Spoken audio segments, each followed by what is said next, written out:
o pai olha para a mulher de uma maneira tremenda, apesar de toda a sociedade ter tantos preconceitos, tantas coisas, mas quando a gente olha na Bíblia, a gente vai descobrir que a primeira juíza do mundo foi instituída por Deus, não é? Débora, a primeira juíza lá em Israel. Deus fez isso. A gente vai olhando na história e a gente vai vendo milagres tremendos acontecendo na vida de pessoas através de mulheres. A gente vê ressurreição de mortos, não é? E a gente vê isso acontecendo com a sunamita, e quando ela tem a ousadia de confrontar Eliseu e dizer assim: você orou para ter um filho, para depois Deus tomar, né? Agora está tudo errado, pode começar a resolver esse problema. É uma ousadia santa de fé. A gente vai encontrar milagres de suprimento acontecendo por causa de mulheres que têm fé. A gente vai encontrar pessoas, a fé sendo elogiada na vida de uma mulher sírio-fenícia, porque nem era do povo de Israel, mas que era capaz de crer, né, de crer que Deus poderia fazer, que Jesus poderia fazer o milagre, mesmo que Jesus tenha dito: olha, eu vim aqui só para fazer milagres entre o povo de Israel. E ela tem aquela ousadia de dizer assim: olha, mas até os cachorrinhos comem debaixo da mesa. Então, eu sei que eu não sou desse povo, mas Deus tem alguma coisa para mim, e Deus vai fazer um milagre, Jesus vai fazer um milagre através dessa ousadia de fé que essa mulher vai ensinar para a gente. E o texto que eu queria meditar com você nessa noite é um texto que me inspira. Toda vez que eu penso em adoração, essa é a cena que vem na minha mente. E é interessante que quando a gente olha na Bíblia, a gente vai perceber que os grandes gestos, a maioria dos grandes gestos de adoração partiram de mulheres. Mas esse aqui é um gesto muito bonito, muito especial e que sempre me inspira. E esse gesto se encontra no Evangelho de João, no capítulo 12, versículos de 1 a 8. E eu queria ler para você esse texto e pensar um pouquinho nesse significado da adoração que Maria, irmã de Lázaro, nos ensina. A Bíblia diz assim: veio, pois, Jesus 6 dias antes da Páscoa, a Betânia, onde estava Lázaro, a quem ele ressuscitara dentre os mortos. E deram-lhe ali uma ceia. Marta servia, Lázaro era um dos que estavam à mesa com ele. E então Maria, tomando uma libra de bálsamo de nardo puro de grande preço, ungiu os pés de Jesus e os enxugou com os seus cabelos, e encheu-se a casa do cheiro do bálsamo. Mas Judas Iscariotes, um dos seus discípulos, aquele que o havia de trair, disse: por que não se vendeu este bálsamo por 300 denários e não se deu aos pobres? Ora, ele disse isto não porque tivesse cuidado dos pobres, mas porque era ladrão e, tendo a bolsa, subtraía o que nela se lançava. E respondeu, pois Jesus: deixa para o dia da minha preparação para a sepultura o guardou, porque os pobres sempre os tendes convosco, mas a mim nem sempre me tendes. O que significa adorar a Deus quando a gente olha para o gesto de Maria? E a primeira coisa que a gente vai aprender aqui com essa mulher está logo no versículo 1, quando diz assim: veio, pois, Jesus 6 dias antes da Páscoa a Betânia, onde estava Lázaro, a quem ele ressuscitara dentre os mortos. Aqui tem a primeira coisa sobre a adoração que a gente tem que aprender. Essa era a primeira visita que Jesus fazia à casa dos seus amigos, Marta, Maria e Lázaro, após o milagre da ressurreição de Lázaro. E aí eu queria que você imaginasse como é que era esperar Jesus chegar nessa casa. Primeira vez que ele volta a essa casa depois desse milagre. Bom, eu fico imaginando ali, porque cada um tem o seu jeito, o seu temperamento. Eu imagino Marta, não é, preparando a casa, não é, para receber Jesus. Eu acho que tem muitas mulheres aqui que seriam como Marta, não é? Eu imagino os detalhes de todas as coisas. Tanto que a Bíblia diz o que outra vez Marta servia. Está logo escrito aqui. Não é verdade? Eu acho que estava cheio de flu-flu nessa casa. Devia ter toalhinha bordada, não é? Devia ter o prato decorado, a mesa, né, do jeito, daquele tempo era diferente da que a gente come hoje, não era assim a mesa, mas deveria ter tantas coisinhas. Eu fico imaginando se fosse a minha mulher que estivesse preparando a casa para receber Jesus. Né? E a gente ia chegar em casa assim, não mexe aí, já preparei para Jesus. Esse é dele, não mexe, não tem jeito. Eu acho que tem umas aqui assim, não é? Fala a verdade, não é? Eu acho, esse aqui eu já fiz só para ele e tal. E se tivesse um pudim, diz assim, não toca no pudim. Eu sou doido por pudim, então já viu, né? Eu, às vezes em quando, não falo para ninguém, às vezes em quando eu vou por trás, assim, sabe? Tiro uns pedacinhos. Bom, que ela não veja, né? Aí, senão, depois vai dar uma encrenca danada. Mas eu fico imaginando isso. De outro lado, eu fico imaginando Lázaro.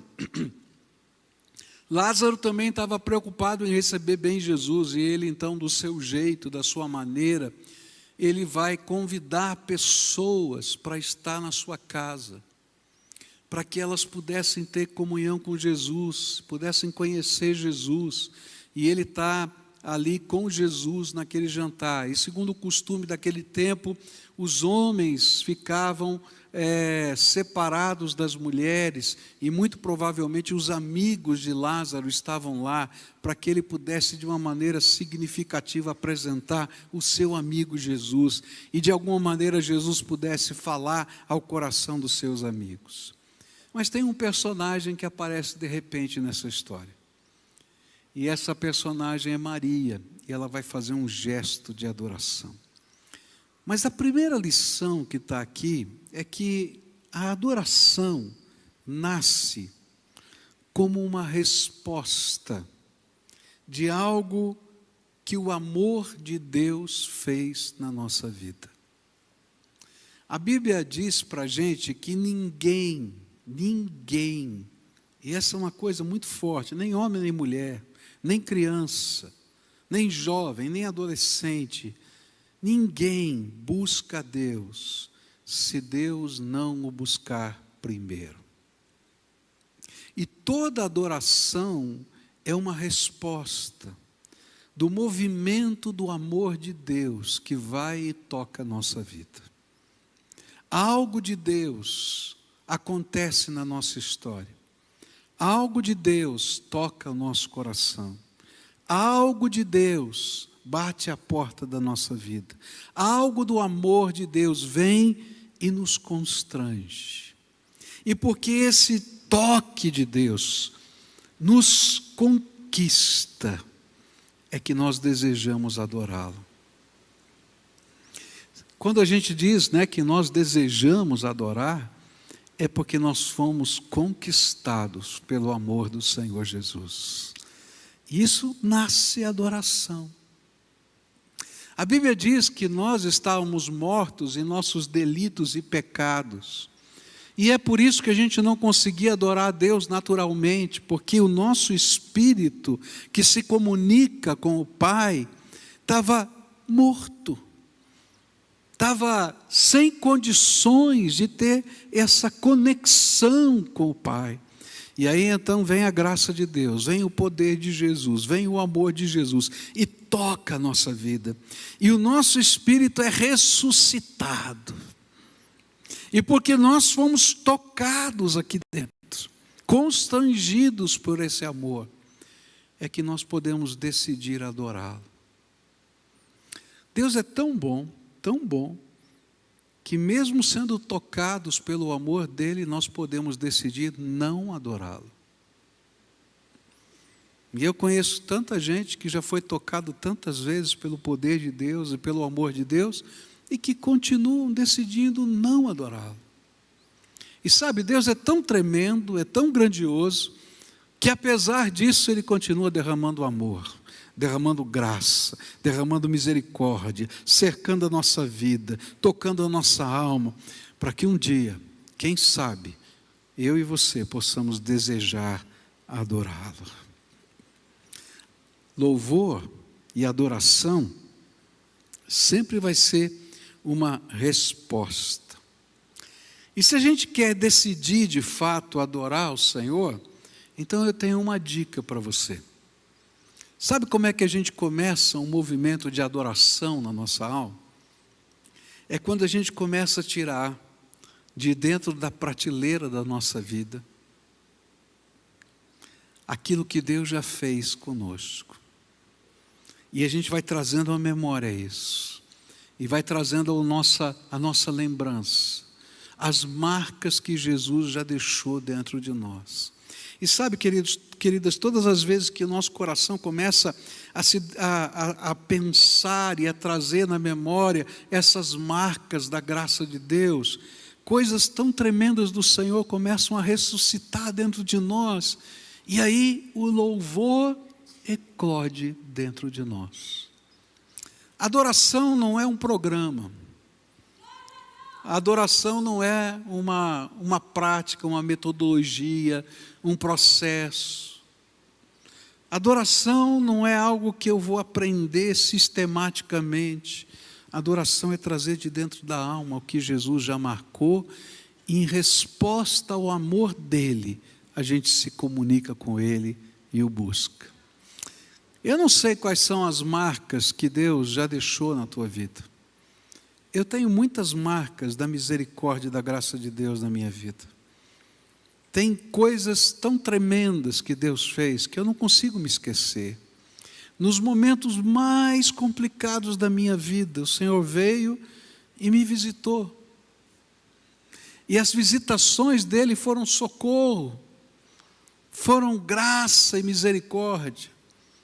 Eu me lembro de uma vez, muitos de vocês já ouviram essa história, mas é a minha história. Eu vou dividir com vocês o que é meu. Não vou falar dos outros, vou falar do que está no meu coração. Um dos momentos mais difíceis da minha vida foi quando eu estava trabalhando. Eu tinha 18 anos de idade, meu pai estava separado da minha mãe estava em surto psicótico em casa. E ela saiu de casa e foi ao colégio onde a minha irmã estudava. E eu estava trabalhando. O diretor da escola liga para mim lá no serviço e diz: olha, você tem que vir buscar sua mãe aqui, porque ela está em surto, está fazendo bagunça aqui. E a gente vai ter que tomar alguma atitude. E eu me senti o pior de todos os homens da face da terra. E eu fiquei pensando, o que eu vou fazer? Como é que eu vou? Que jeito eu vou dar? Tá bom, eu estou indo na escola, mas que jeito eu vou dar? E aí eu orei, sabe aquela oração telegrama? Senhor, tenha misericórdia de mim, eu não sei o que eu vou fazer. Mas Deus é tão bom, tão bom, tão bom, a graça dele é tão grande, que o Espírito Santo responde a oração telegrama. E naquela mesma hora o Espírito Santo falou assim: liga para o teu tio. Passou na minha mente isso. E eu falei, mas eu olhei no relógio, eram 10 horas da manhã, eu falei, o tio está dando aula na faculdade, ele é professor lá na universidade. 10 horas da manhã ele não está em casa. Naquele tempo não tinha celular, não. Tinha que ligar para casa. Ele falou, liga para o seu tio agora. E eu liguei, e adivinha quem atende do outro lado? Meu tio. Ele diz, você deu sorte, hein? Esqueci minha carteira e tive que voltar para casa para pegá-la. Eu falei, tio, estou precisando de ajuda, não sei o que fazer com a mãe, está assim. E ele disse assim para mim, vai buscar sua mãe e traz aqui para minha casa que eu vou te ajudar. Ele tirou um peso. Aí então eu disse, tá bom, peguei meu carro e disse, agora como é que eu vou levar minha mãe na casa do meu tio? Meu tio morava em Araraquara, a 200 e tantos quilômetros de São Paulo. Como é que eu vou convencer a minha mãe para ir para lá? E aí eu mandei um outro telegrama para o céu. Ok, Jesus, meu tio já atendeu, mas como é que eu vou levar a minha mãe? E eu nunca me esqueço disso, porque são aquelas marcas da graça de Deus que ficam para a vida toda, de um Cristo que se importa com as dores da nossa alma. Por isso Ele é digno da minha adoração. E eu cheguei então lá na escola, minha mãe já estava do lado de fora, graças a Deus. E então abri a porta do carro, fui pegar minha mãe e disse, mãe, vim te buscar. Ela entrou no carro e tinha um chaveiro de acrílico imenso, parecia um diamante assim, que se usava naquele tempo. E ela estava olhando para o chaveiro assim, olhando. Eu disse, mamãe, vamos resolver o problema? Até hoje eu não sei o que ela entendeu. Ela disse, vamos, está na hora de resolver o problema. Eu falei, então tá bom, então a senhora vai fazer sua mala que nós vamos para Araraquara. Ela olhou para mim e disse assim, é lá que eu vou resolver o problema?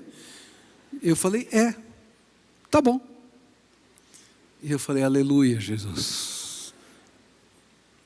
Chegou lá, minha mãe tinha que ser internada, no hospital psiquiátrico. Quando nós chegamos lá, meu tio estava com um psiquiatra em casa, amigo dele. E ele então marcou a internação para o dia seguinte. E quando chegou na hora lá da internação, me deram os papéis para assinar. E eu estava com um peso na minha alma.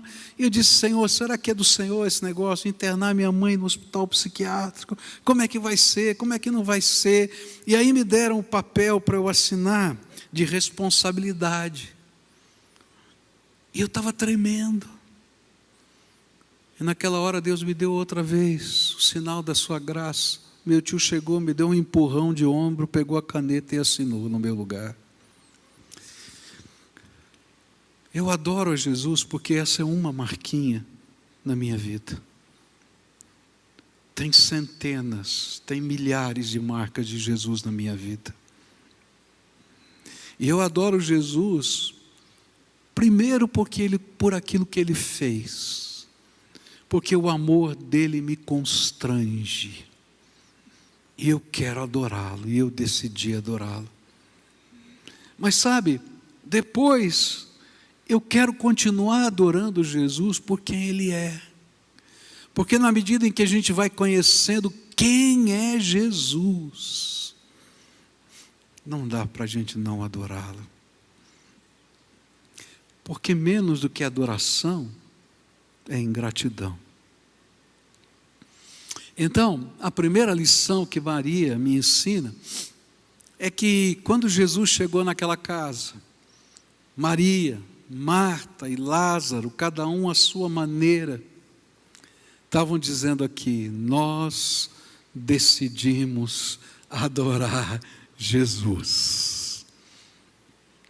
Nós decidimos adorar Jesus, porque a gente traz na vida as marcas desse Senhor. E nessa noite eu queria, antes de passar para a próxima etapa desse sermão, perguntar, o que tem na prateleira da tua vida? Que lembranças o Espírito Santo de Deus traz para você? Desse Senhor todo-poderoso, glorioso, grandioso, tremendo, que criou bilhões de galáxias, mas que se inclina para mim e para você, porque nos ama. Tenta lembrar algumas delas. E o meu desafio nessa noite é que essas lembranças te ajudem a tomar uma grande decisão. Eu decido adorar Jesus. Eu decido adorar Jesus. É assim. Segunda coisa que a gente aprende aqui, nessa experiência dessa família, é que adoração não é apenas uma decisão, mas é uma expressão extravagante da liberalidade da nossa alma. Então o verso 3 diz assim: e então Maria, tomando uma libra de bálsamo de nardo puro, de grande preço, ungiu os pés de Jesus, e os enxugou com os seus cabelos, e encheu-se a casa do cheiro do bálsamo. E eu queria que você entendesse o gesto de Maria.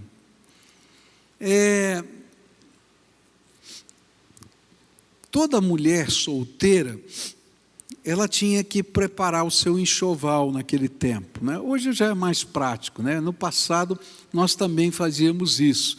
A mulher ia começando a preparar o seu enxoval muito tempo antes de casar, já ia montando o seu enxoval. Hoje já é bem diferente, o costume já não é mais esse, né? Mas naquele tempo era assim. Agora, havia uma peça no enxoval da mulher naquele tempo, não é? Naquele lugar, que era algo especialíssimo, que era preparado para a noite de núpcias, que era o perfume. Perfume naquele tempo era caríssimo, caríssimo. Não dava para usar perfume toda hora. Era caríssimo. Então, o que a mulher fazia? Ela se preparava para a noite de núpcias, e ela então juntava dinheiro durante a vida para comprar um vaso de perfume, um frasco de perfume, que tinha naquele frasco uma essência, tinha 400 gramas, tá? Que era aproximadamente uma libra, 400 gramas, tá? Dessa essência de nardo, tá? Que era um perfume. E aquilo era feito normalmente misturado com óleo, a essência era um óleo, né? E aí a mulher, ela se untava o seu corpo todo com esse perfume para a noite de núpcias. Era algo muito íntimo, muito especial, muito assim, pessoal, né? Não dá para a gente entender a profundidade disso, era algo muito pessoal e caríssimo. E aí então essa mulher, Maria, irmã de Lázaro, ainda solteira, ela tinha esse vaso de perfume. E ela decidiu adorar Jesus de uma maneira diferente. Lembra que Lázaro adorou Jesus, trazendo pessoas para jantarem com Jesus, para poderem ouvir Jesus falar da boa notícia do Evangelho. Marta adorou Jesus de outra maneira. Ela preparou todas as coisas para aquela ceia. Mas Maria pensou, não, eu quero fazer alguma coisa diferente. Bem jeito de mulher, vamos falar a verdade. Quero fazer uma coisa diferente. Eu quero fazer uma coisa única. Eu quero fazer uma coisa que ele possa entender o quão precioso Jesus é para nós, para essa família. E então ela pega o que ela tinha de mais valioso, que era esse perfume. Era valioso, tá? No sentido de que custava caro. A Bíblia vai nos dizer que esse vaso de perfume que ela quebrou custava 300 denários. O denário era a diária de um trabalhador. Então hoje, se uma diarista for trabalhar numa casa, ela ganha em torno de R$150. Estou certo? É mais ou menos isso? Mais ou menos isso? Multiplicado por 300, sabe quanto custava esse vasinho de perfume? R$45 mil. Era caríssimo. Tanto que Judas Iscariotes ficou bravo, disse, vamos vender, por que estragou esse negócio? Vende e ganha dinheiro, né? E aí João vai dizer, não é porque ele estava preocupado com os pobres, não, porque era ladrão mesmo, queria botar a mão na bolsa. Não era político, mas era ladrão. Já tinha esse negócio naquele tempo, corrupção até lá no meio do colegiado de Jesus. Gente, é isso aí. E ela diz: não, eu quero fazer algo muito especial. E ela então quebra aquele vaso e derrama sobre a cabeça do Senhor Jesus. E começa a escorrer aquele óleo e a perfumá-lo por completo. Que coisa! Eu posso imaginar o gesto. Eu fico imaginando que naquela hora todo mundo estava olhando, essa mulher é louca, o que está fazendo aqui? O que ele está fazendo? Como é que é? Mas a extravagância não para no quebrar o vaso ou de colocar essa doação riquíssima. Para mim, a maior extravagância vai acontecer logo depois, quando ela desata os cabelos. Uma mulher naquela época não mostrava os seus cabelos, a não ser para as pessoas mais íntimas da sua família. Ela desata os cabelos. E tem gente na sala. E ela usa como toalha para enxugar Jesus. Tinha nardo demais. E ela vai lá enxugar Jesus. E sabe, nesse gesto tão íntimo, tão profundo, eu vejo a essência da adoração. Se a adoração é uma resposta, ela também é uma entrega. Não existe adoração sem entrega. Naquele momento, aquela mulher estava, primeiro, de alguma maneira, colocando toda a seu interior, a sua essência, diante de Jesus. Ela estava se dizendo: olha, eu te amo, Jesus. Você é precioso demais. Você vale mais do que tudo que eu tenho. E ela não estava nem aí com o que as pessoas estavam pensando à sua volta, porque Jesus era o mais importante para ela. Não existe adoração na essência da palavra se a gente não aprender a fazer entregas da nossa vida, onde a gente vai reconhecer Jesus como Senhor absoluto da nossa história. E aí a gente vai aprender que tudo que nós temos, tudo que nós somos, nós entregamos a Ele porque Ele é digno da nossa adoração.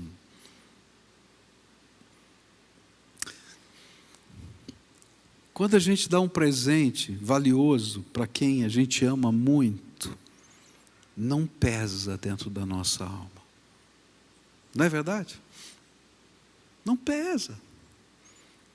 E a gente fica olhando para o rosto da pessoa para quem a gente deu, para a gente ver se essa pessoa entendeu o significado. Não é o valor, é o significado. E sabe, queridas, o que a palavra está me ensinando é que quando eu decido adorar a Deus, eu tenho que entender que o maior de todos os presentes que eu possa dar para o Senhor não é nem um vaso de nardo puro que custe todo esse dinheiro. É quando eu posso desatar os meus cabelos para dizer: toda a minha vida te pertence, Tu és o meu Senhor.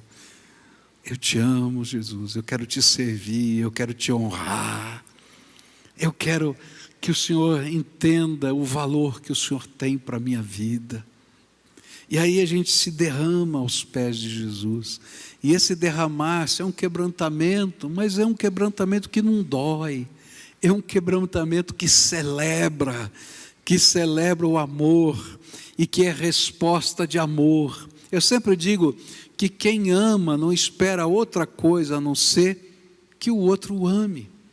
E se Jesus nos amou primeiro, o que é que Ele espera de nós? Que a nossa adoração seja uma resposta de amor. Um amor que venha do fundo da alma.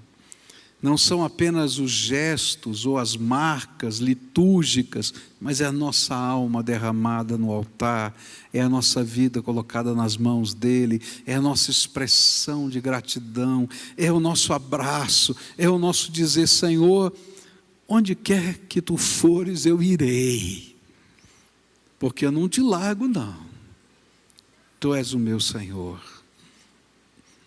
Adoração é essa resposta, mas é também essa entrega incondicional, liberal e extravagante, que vem do amor de quem foi conquistado pelo amor de Jesus. E por fim, para a gente encerrar aqui, é que a adoração nunca fica desapercebida. E aí os versículos 4 até o 8 vão falar de duas coisas. A primeira é que o perfume da adoração de Maria encheu aquela casa.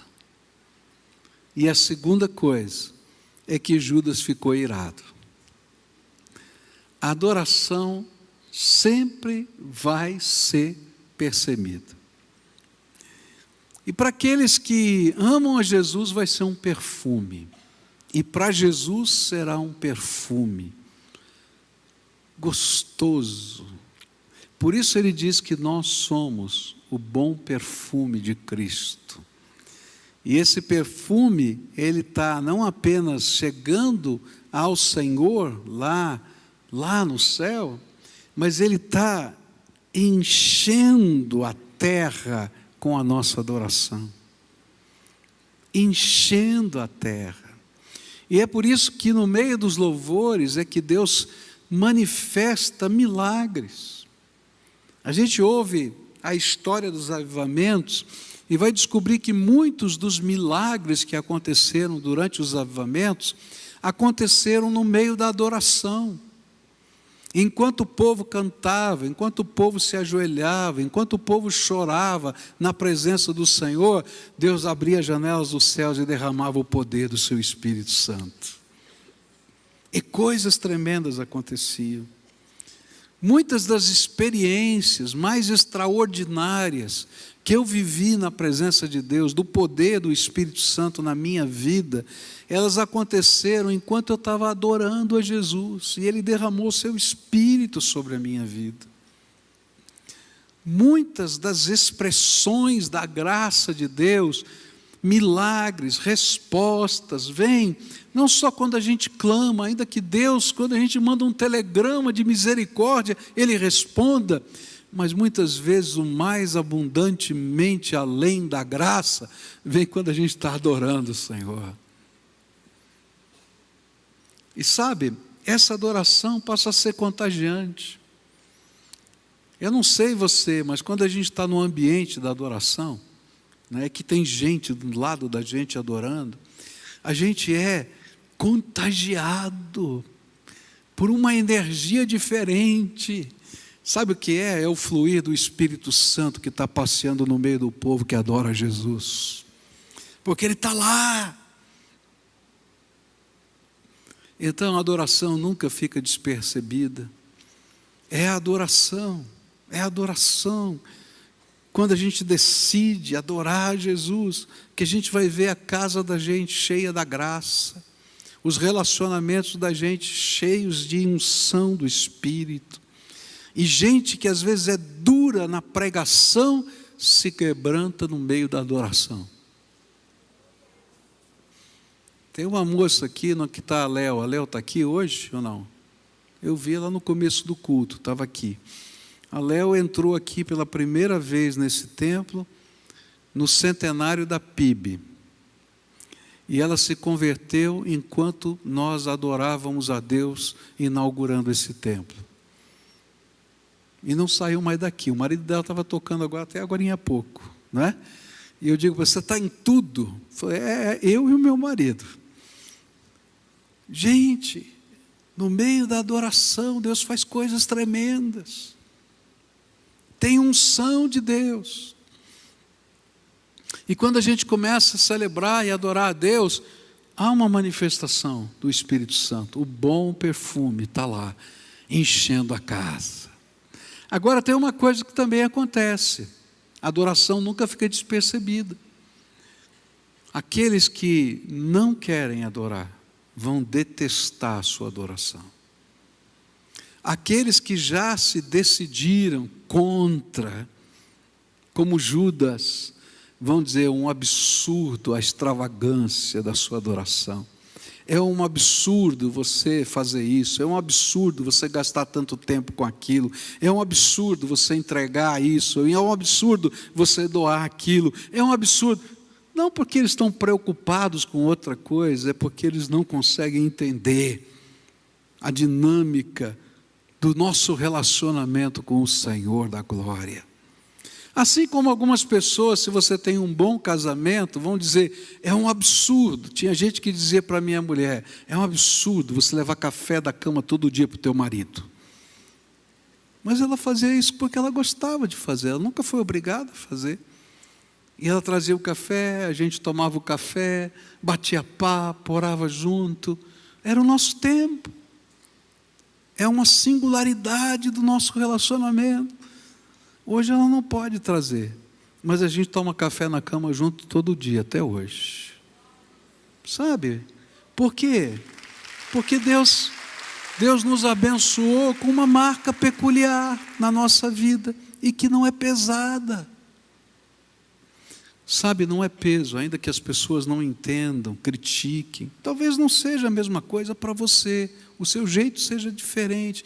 Mas o que eu quero dizer é que, ainda que as pessoas critiquem, eu quero ficar com o perfume.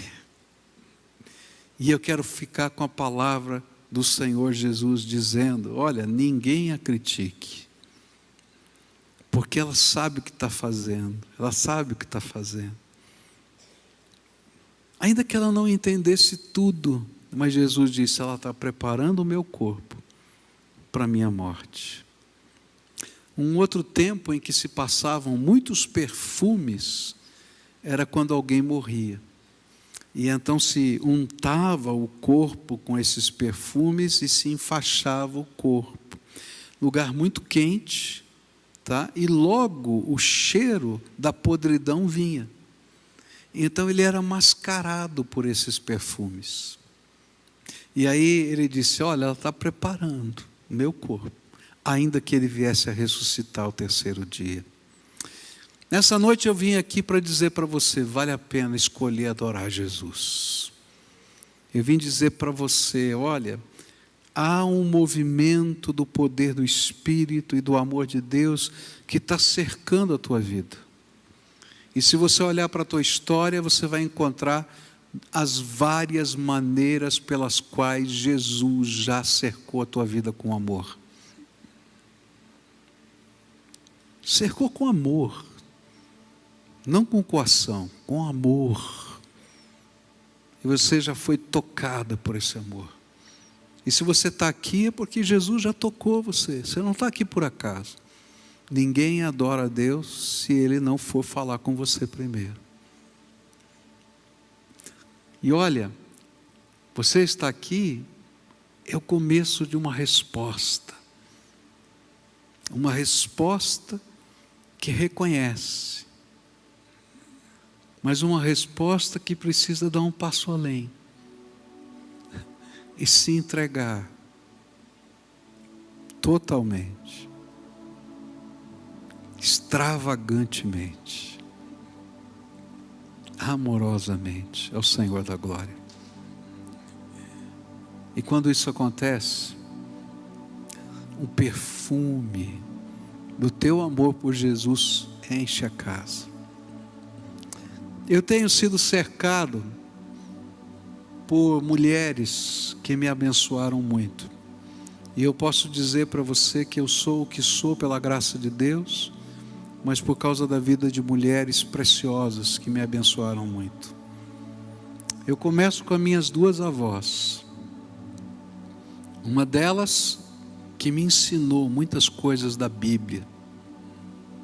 Outra que no seu jeito amoroso intercedia por mim todos os dias. Um dia eu cheguei já, a vovó velhinha, na casa dela, e eu acordei, fui dormir na casa dela, eu e Cleusa estávamos viajando, minha avó morava lá em Araraquara, e saímos daqui de Curitiba para visitá-la, e eu escuto ela conversando cedo de manhã, conversando. Eu falei, acho que os meus tios devem ter vindo visitar minha avó. E aí a gente levanta rápido para ver quem estava conversando com a vovó. Era a vovó conversando com Jesus. A manhã inteira conversando com Jesus. Aí eu fiquei parado assim na porta, ela não me viu. Ela citava nome de todos os filhos, noras, netos, bisnetos dela. E dizia, Jesus abençoa, está acontecendo isso na vida deles. E eu fiquei tremendamente emocionado quando ela citou o meu nome. Estava lá falando com Jesus.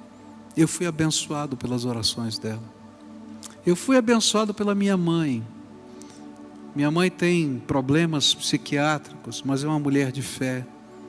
E quantas vezes ela me ensinou a depender de Deus no meio da pobreza, da dificuldade financeira, a depender de um Deus que ela dizia e mostrava para mim na Bíblia, Ele é o meu marido, é Ele que cuida de mim. Eu tenho sido abençoado pela mulher que Deus me deu, mulher de oração, de fé. Tem enfrentado uma luta que vocês não fazem ideia, mas está lá do meu lado. Não tem um culto que ela não fique orando por mim, que não assista o culto. Depois ela me dá todas as dicas do que eu tenho que melhorar.